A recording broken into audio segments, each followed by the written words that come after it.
What you call as Gayatri, what you call as many other things, in yoga we call this Tantra Yoga. Improper usage of sounds, powerful sounds, can cause serious problems. Someone brought this lady to the program and she had lost her voice almost 6 or 7 months or almost 8 months before she came to me. Mantras need to be done with certain care.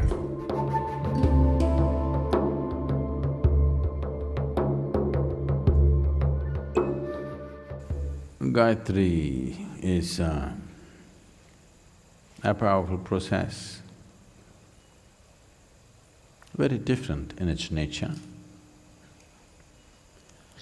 It is not something that's entirely focused towards one's internal or spiritual growth or that dimension. It involves various things. So this was generally taught to every householder so that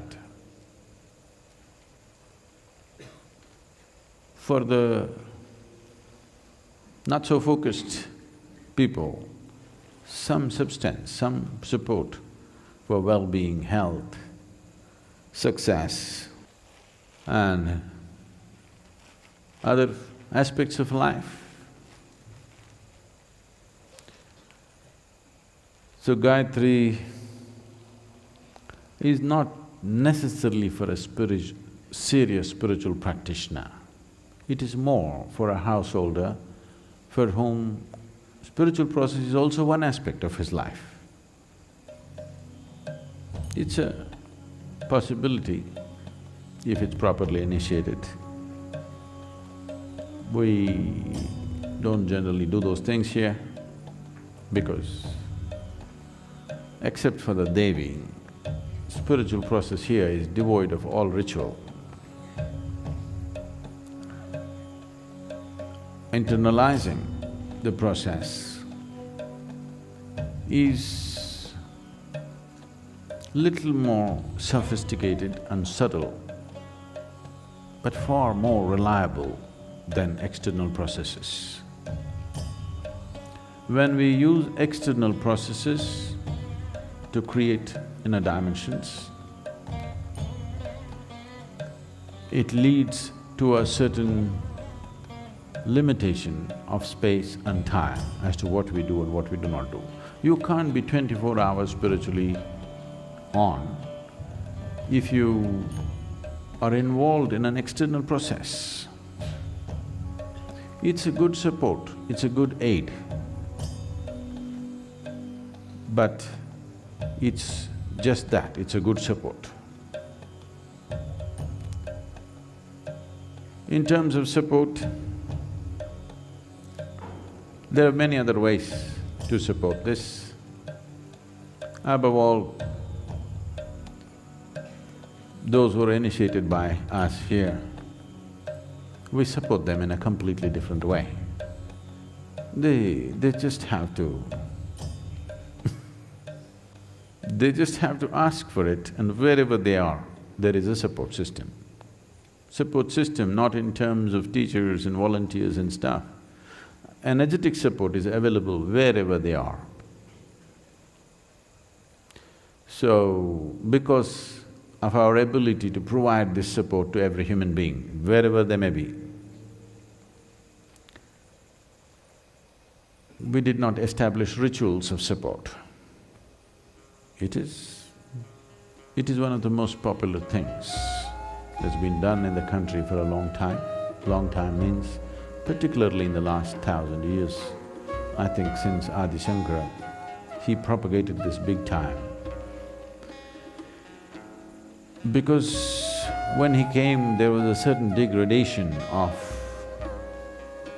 general population, so he wanted to teach something that's mass. Like today we are doing Isha Kriya, mass. Gayatri is a certain process which involves many things, and considering the nature of what it is, I'm not saying it's relevant today, it'll always be relevant, but socially and structurally, it is not so fitting into modern life as it is because of the things that are needed to make this happen. In today's world, because almost a huge population on the planet today does not stay in the same place. I want you to understand, I want to look back and see. 500 years ago, most people in their whole lifetime, they got up and went back to sleep in the same place, in the same building for their whole lifetime without one day of being out. That's how life used to be. Today, I think very, very few human beings are like that. People like me, if I sleep on the same bed for 2 nights, I think it's a fortune. So, those days are gone. Because of that, certain rituals and certain ways of doing things, the relevance of that has come down substantially. I'm not saying the relevance of the basic practice is gone, no. But social things have changed, situational changes have happened, which doesn't facilitate those type of practices much. It's best they're internalized. Internalized processes can be done anywhere. We are not depending upon what kind of atmosphere we are in, what kind of people we are with, it doesn't matter. So, yoga is 100% internalized.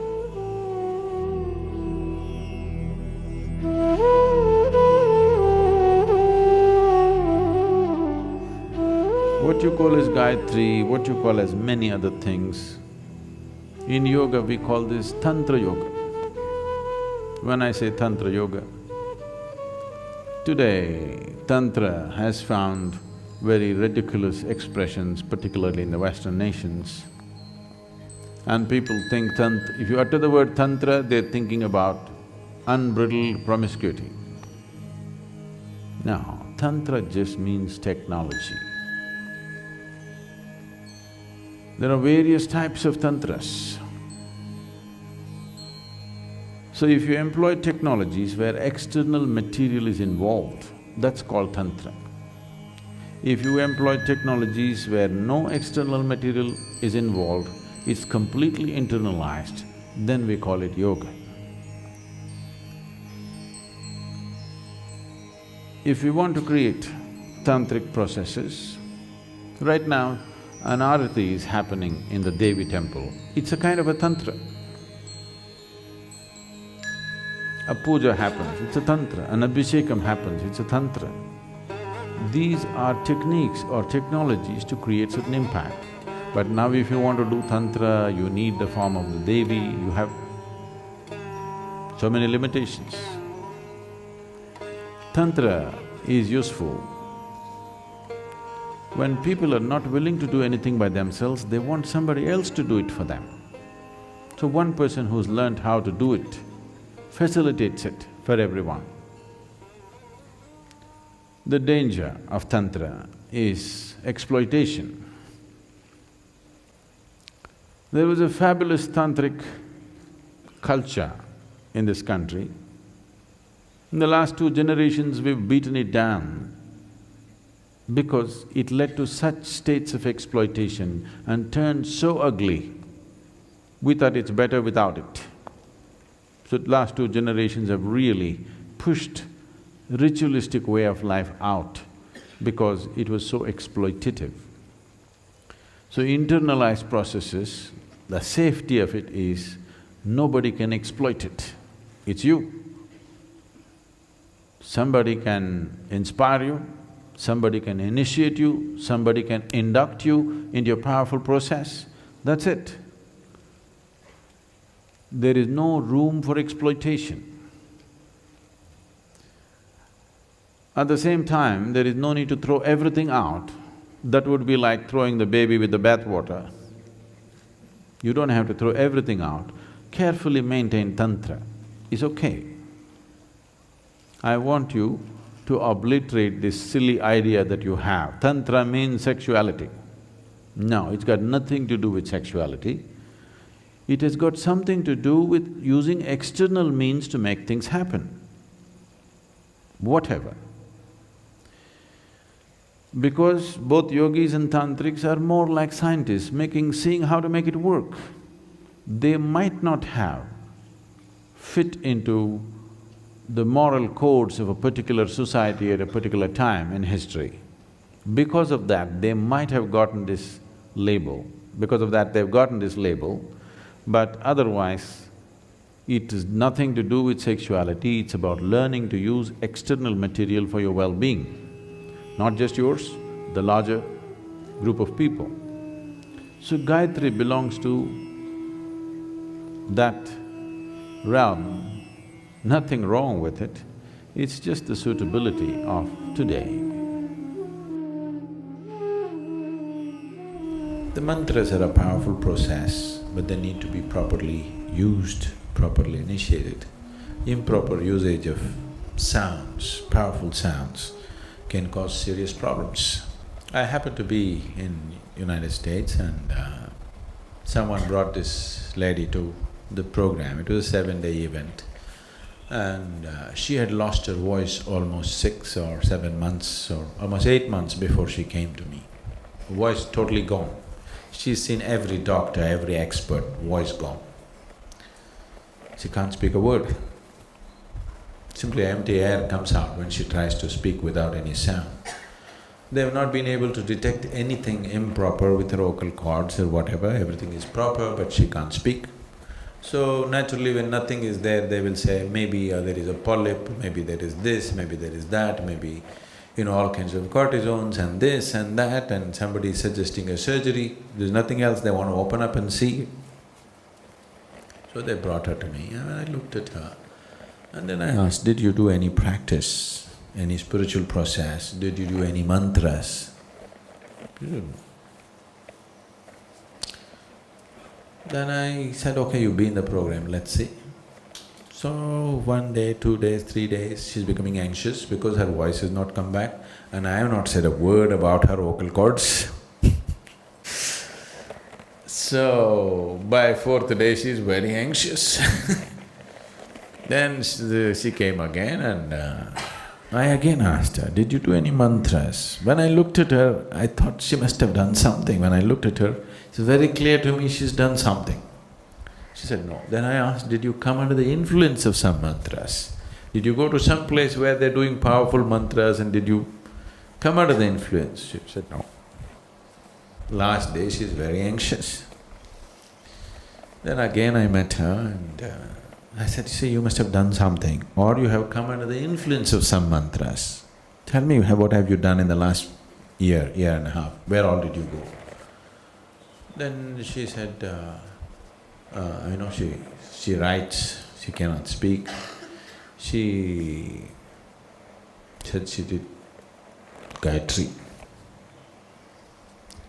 Oh, I said, where did you learn Gayatri? She said, I went to India and I bought a CD. Whenever I'm going to work, Atlanta traffic is such, she takes 2.5 hours to reach her workplace and when she's stuck in the traffic, she'll do Gayatri like this. When the traffic clears up when she's driving, she'll leave the Gayatri alone. When she has time, she'll just repeat with the thing. She's an American person, how she will repeat the mantra. We don't know, already the CD itself may be wrong. On top of it, she's American. Sanskrit words will not come easy to her. No, I'm not commenting about America. If you have not spoken the vernacular language, to utter Sanskrit will be very difficult. So then I knew that she's messed up with Gayatri. I said, see, 3 months if you come and stay with us in India, we will make an attempt, no guarantee, we will make an attempt and see. She came here and we put her through a whole lot of process. In 3 months, she recovered about 70% of her voice. Still 30% was not there. That is, 30% not there means I first of all put her on, said, don't make an attempt to speak. At the most in a day, maximum 1 hour you can speak, rest of the time no speaking. Slowly she improved.